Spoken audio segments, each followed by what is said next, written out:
Everyone, मैं doctor रिक्ता, director मेडिलाइफ super speciality hospital. मैं एक ईएनटी सर्जन हूँ।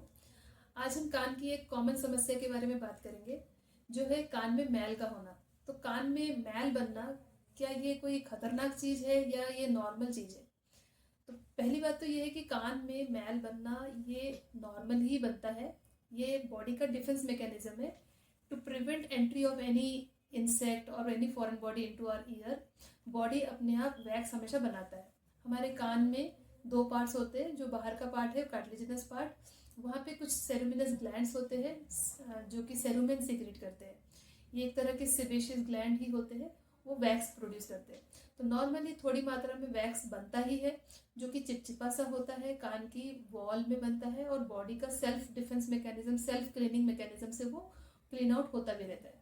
बट किसी किसी पेशेंट्स में एक्सेस अमाउंट में वैक्स बनने लगता है। अब जब ये एक्सेस अमाउंट में वैक्स बनता है, तब पेशेंट को प्रॉब्लम आती है कि कान बंद हो गया, सुनाई नहीं आ रहा है, कान में खुजली हो रही है, ढक्कन सा लग गया है।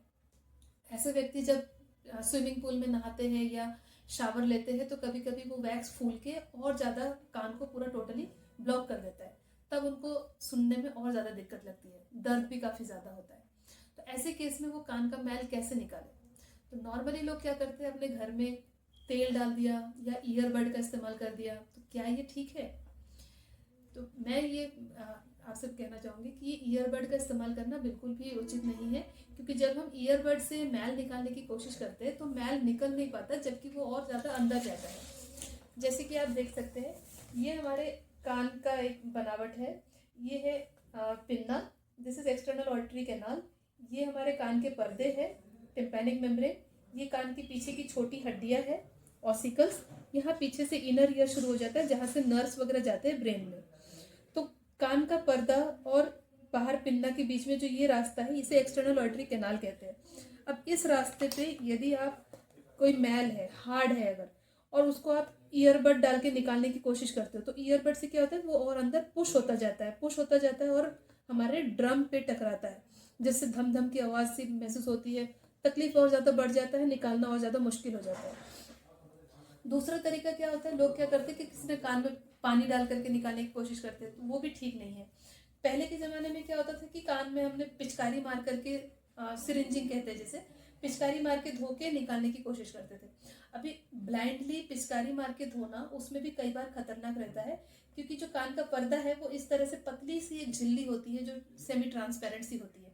अब इस झिल्ली पे यदि हम जोर से पानी का प्रेशर भी मारेंगे ना, अगर टाइट हार्ड वैक्स है, उसको निकालने के लिए यदि प्रेशर काफ़ी ज़्यादा मार दिया पानी का, तो इस पतले से छन्नी जैसे पर्दे पे छेद आने के चांसेस रहते हैं। ब्लीडिंग हो सकता है कान से, पर्दे में छेद भी हो सकता है।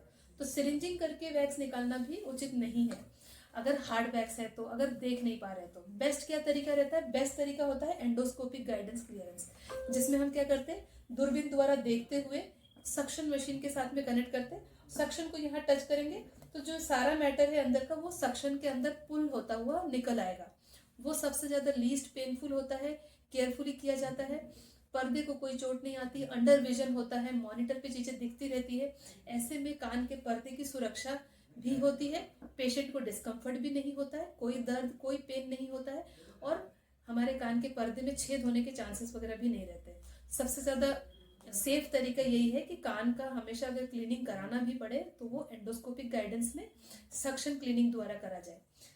तो मैं तो यही रिकमेंड करूंगी कि किसी के कान के पर्दे में यदि कान को महसूस होता है कि मैल है, काफ़ी ज़्यादा कान बंद है, तो अपने डॉक्टर को दिखा लेना चाहिए और डॉक्टर की गाइडेंस में उसे एंडोस्कोपिक के थ्रू, सक्शन क्लीनिंग के थ्रू निकालना ही बेस्ट तरीका होता है। आगे आप देख सकते हैं, एक छोटा सा वीडियो है जैसे हम लोग निकालते हैं यहाँ पर वैक्स, जो कि बिल्कुल पेनफुल नहीं होता। छोटे बच्चे भी करा लेते हैं, बड़े लोग भी करा लेते हैं, ईजिली हो जाता है। Thank you so much.